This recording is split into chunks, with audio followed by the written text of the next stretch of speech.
please welcome, if I can find him on the list here. Where yes, am I? I can. Will he fight? Oh, he's Harry found me. Hunter. Woo! Hello, everyone. Hi. I've been feeling really nostalgic recently, just for all sorts of things from the past, like remember when people used to say literally all the time, like I literally died, or I literally can't be asked. Like, it's wrong, but it's like a little speech quirk and it's fun and it reminds me of being younger. And I'm really nostalgic for like orange squash, right? Remember like orange squash as a child, you drink it all the time and you run around, you had so much sugar. It's really fun. I'm Oh. And I'm really nostalgic for face-to-face conversations. Oh yeah, I think I miss those the most, to be honest. That's kind of a big deal. I've actually been thinking about like the kinds of conversations, ordinary everyday conversations that we'll be getting back into as the lockdown lifts and everything goes back to normal. And I've been practicing them, just trying to get used to them, so I might walk into a shop and, have a bit of banter with the shopkeeper. I'd say, hey, Frank, because I'm in New York for my shopping trip. Hey, Frank, is it true that they say that everything you touch turns to gold? Gee, I don't know, Harry. Might as well be. Frank, you Jim. Just normal, like you walk into the shop every day, like a conversation just like that. Like you meet a new person, that's pretty common. It could hopefully, see a fresh face, be a common occurrence. Be like, hi, I'm Harry Hunter. It's nice to meet you. Hi, I'm Donald Trump. My pronouns are he and him. Please tell me your pronouns. Feel free, but don't feel pressured. Don't feel pressured, because I don't want to pressure anyone into doing anything they don't want to do. I'm here if you need to talk about anything. I'm Donald Trump. Oh, thank you, Donald Trump. It's really nice to meet you. Just like I miss the normal conversations we used to have. When we go to a restaurant, you might have to have a difficult conversation. Say they bring the wrong food. So I imagined a scenario, right, where the waiter brings out the food and on the plate, instead of my chicken sandwich, I've got this conversation coming at me about Black Lives Matter and systemic racism and police brutality. I turn to the waiter and I say, excuse me, waiter, this isn't a chicken sandwich. What's going on? Well, sir, you came over to the counter earlier and you said, can I have some of discourse? So there is your discourse. Right, can't argue with that. But you can have conversations with the people you're still imprisoned with. Like I can speak to my parents, which, sometimes it's all right. I spoke to my dad. I was trying to tell him how difficult, lockdown is. I was saying like, Dad, it's being 22. It's a specific age. It's very difficult to be 22 in lockdown because you're still young, you haven't figured your life out. You need to find a job and you need a social life to support you, but you can't really get it.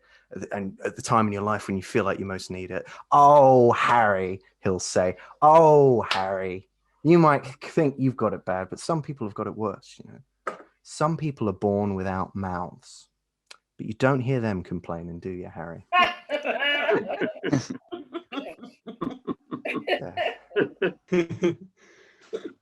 Lockdown has been a bit difficult as well. I've been having weird nightmares as well. I had a nightmare about my old school the other day.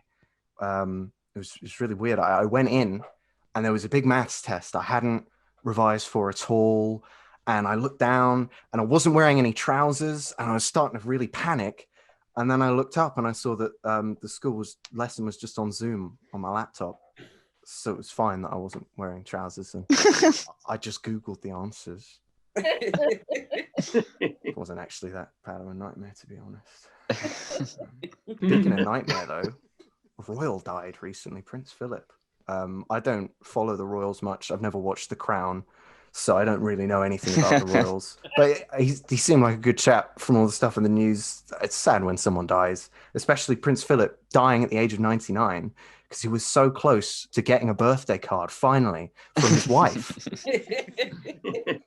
I'm kidding, of course. He probably got a birthday card from the Queen every year. And he didn't even have to turn 100 to get it, which is, that's like having your cake and eating it. And I always say, you can't have your cake and eat it. That's probably why I lost my job at the bakery, though. And speaking of jobs, it is weird sometimes when people say they love their job. Like, it depends on the job, I think, really, if you think about it. Like, if you're a cookbook writer and you say, I love my job, like, do you? How many recipes are there? Like 5, probably? I don't know. I don't cook. There's probably about like maybe 10 at the most. And you've got to make all these weird ones up. How do you love that? I think it would be weird to say you love your job if you're a nurse for Dignitas. I think that would be a bit inappropriate, maybe, if you said that. And I think the worst one, though, would be if you were a lollipop lady for a school with no roads next to it. Because that's just weird. I've been thinking recently as well. Everybody always asks, where's Wally? But no one ever asks, how is Wally? I think that lack of love and support might be part of the reason why he committed those murderous atrocities that he did in the summer of last year. If you see him, do let the police know, because they're having trouble finding him. Now, people often accuse me of laziness. I know, right? Can you believe it? And I often don't respond because it's not worth the effort, is it?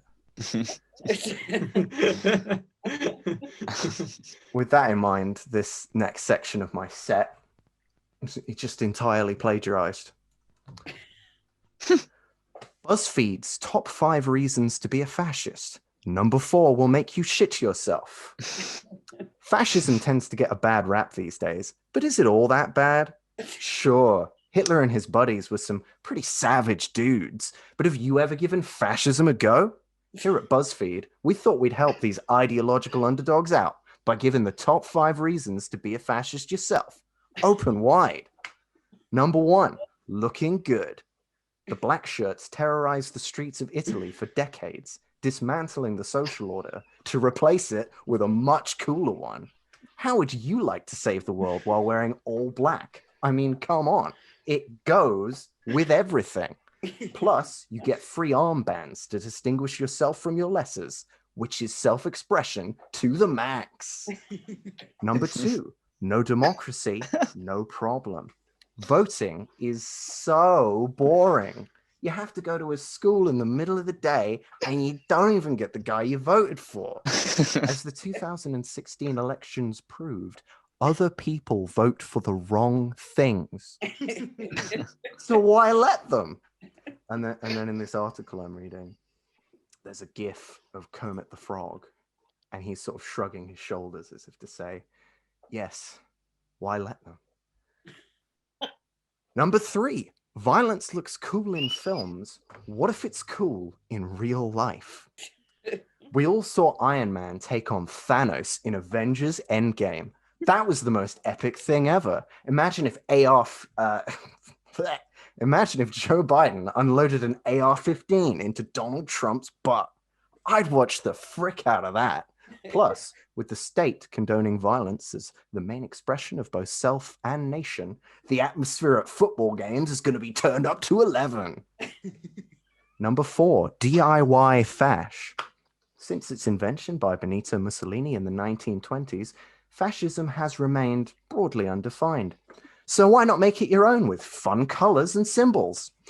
Hitler's Sieg Heil is pretty lit, but imagine if an army of gamers are dabbing in unison as they invade a sovereign nation. Did somebody order a slice of awesome? Number 5, the icing on the fascism. The best part is that anyone who disagrees with the last 4 points will be taken care of. That means everyone who's left will be in agreement. Since when has that ever happened in politics? Maybe now you'd like to give fascism a go. Here at Buzzfeed, we've been spreading alarmism and misinformation for years, subtly forcing moderates to choose an arbitrary left-right divide, such that when the revolution comes, there will be no choice but all-out bloody warfare. You might as well try fascism today, because after we're done destroying everything you love, there will be nothing left but the warm embrace of the totalitarian state. OMG, lol, cute, win. And as a last thing, I'd like to say, if you haven't donated by now, you probably actually are a fascist, so you better go do that. I'd do it if I were you. I've been Harry Hunter. Thank you very much.